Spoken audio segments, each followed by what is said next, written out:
Hello everyone, my name is Benjamin Huerta. And I'm Ati. Welcome to the Spotlight. Today, we'll be meeting one of the biggest figures in San Diego independent filmmaking, founder of not only the Latino Festival, but also the Digital Gym Media Center located in El Cajon Boulevard.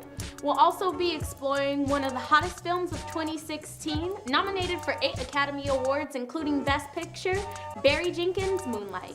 And I'm very excited about that. That was my favorite film of 2016. So why don't you come and join us to see what's up at the Digital Gym.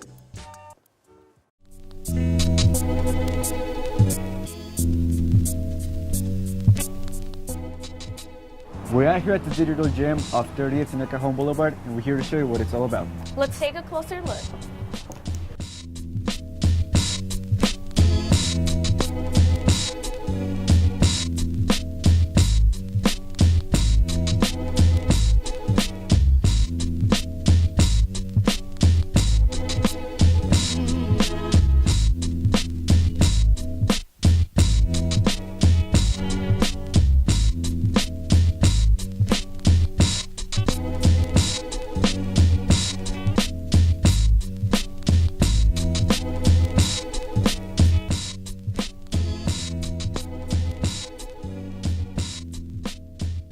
So one of my favorite things about this space is the many unusual gifts they have. They have a lot of memorabilia for any film buffs, so let me show you around what we have going on. So if you look around the Digital Gym right now, there is a lot of John Carpenter merchandise around, and there's a good reason for that. So I'm gonna have my friend Juan, who works here, come in and talk to you a little bit about what we're doing with Horrible Imagining. So what up, Juan? How you doing? Not much. How about you? Doing well, doing well. So as much as I love John Carpenter and his work, there's obviously a reason why you have the posters and the vinyl pressings here. So would you mind talking to us about what's Yeah, of course. So the Film Geek San Diego, for the last couple years, they've organized a monthly film series based on either a distribution company or a director. This year it's John Carpenter. So every month we're playing a different film or 2 different films or a double feature from his filmography. So one month it'll be like Big Trouble in Little China. The next one will be The Thing. There'll be Assault on Precinct 13, and so on and so on. Oh, sweet. So out of the ones here, which one would you say is your favorite? Escape? I would say I like Big Trouble in Little China. Big Trouble in Little China? Yeah. I definitely like that one too. My favorite, I'd say, would be The Thing. I think we talked a little earlier, but that's undoubtedly on my top 10 best films. It's undoubtedly my favorite horror film. I don't know, the way he kind of even made a little bit of a political commentary with it. I really love what he did with it. So for letting us know what's going on. Of course. Man. Thank you. Have a good one.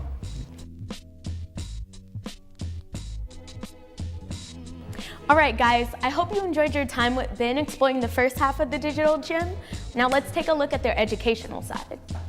So over here, we have one of their filming classrooms for the Youth Media and Tech program. This is where all the magic happens for kids ages 6 to 14.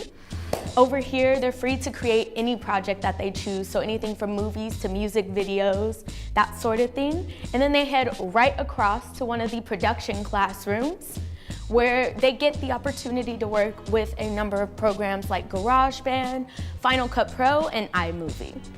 So if we come just a further bit down, this is where the real magic happens. And this is a part of the Teen Producers Project, which is for kids age 14 to 18.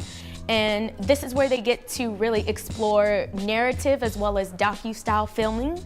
And then they carry a little bit more responsibility in their roles over here. So not only do they edit their own work, but they're responsible for casting their own films, as well as going on location scoutings. And follow me to our final destination.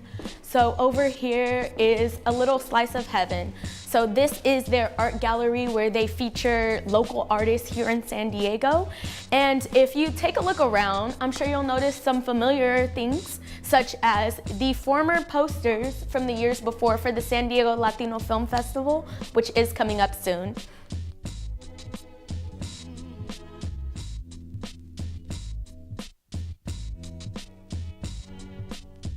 So we're sitting here with the founder of the Digital Gym and the Latino Film Festival, Mr. Ethan Van Thillo. Very nice to meet you, sir. Thank you. Good morning. And we're here to talk about what this is all about. So would you mind telling us what are some of the What are some of the programs you offer here?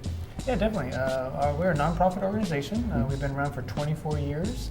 We started the San Diego Latino Film Festival back then, and since then we've grown into an organization that supports over 30,000 people a year.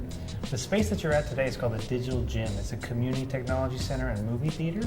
We screen 15 to 20 art house movies from different countries, independent films, U.S. films, and then also we teach kids how to make films and videos here. We have youth media and tech camps, teen producers projects, and then we provide equipment for local filmmakers as well. So it's a little bit of everything, supporting independent filmmakers, but also exhibiting great independent cinema that otherwise wouldn't be screened here in San Diego.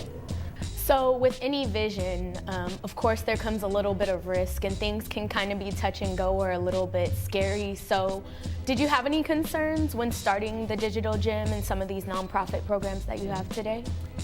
So every day is an up and down battle, to be honest with you. I mean, we're up against mainstream Hollywood, which has millions of dollars in marketing movies. You know, we do everything on a shoestring budget. We organize the film festivals, our youth media programs, and every day is a challenge. There's ups and downs.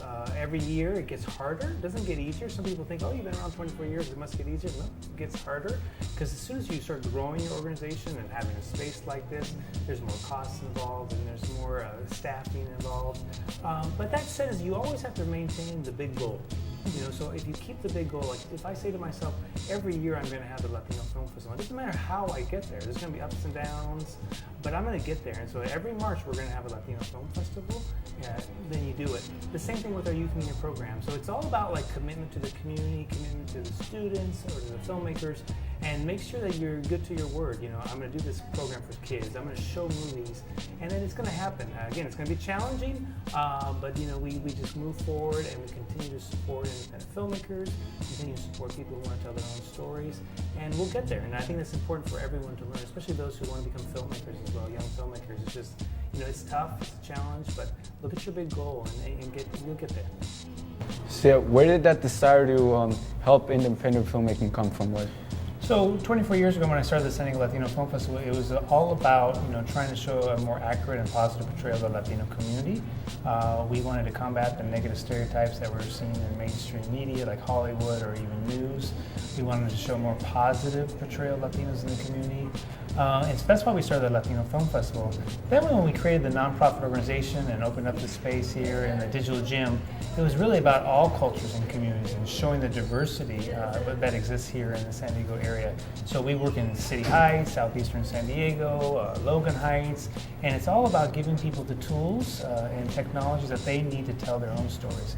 You know, we want the community members themselves to tell their stories. We don't want mainstream Hollywood to wait for them to tell them their stories. And so that's why we created the space. And so it's all about getting the tools, teaching people on how to tell their stories, and then exhibiting all these films out there as well. Yeah, so I read in your website the mission statement was allowing the community to express themselves through new technologies. Why do you feel it's so important for, one, communities to express themselves and to know the new technologies out there? Well, today we live in a world where, you know, if we let mainstream media tell us what's happening in our communities, they're going to get a negative stereotype of their communities, or it's going to be distorted images. I mean, look at what's happening with our government today that's talking about the border region. I mean, if you listen to the government, you would think this is a war zone, but we know as people who live in this region, the border region is a wonderful space, and there's artists, there's filmmakers, a lot of wonderful things happening.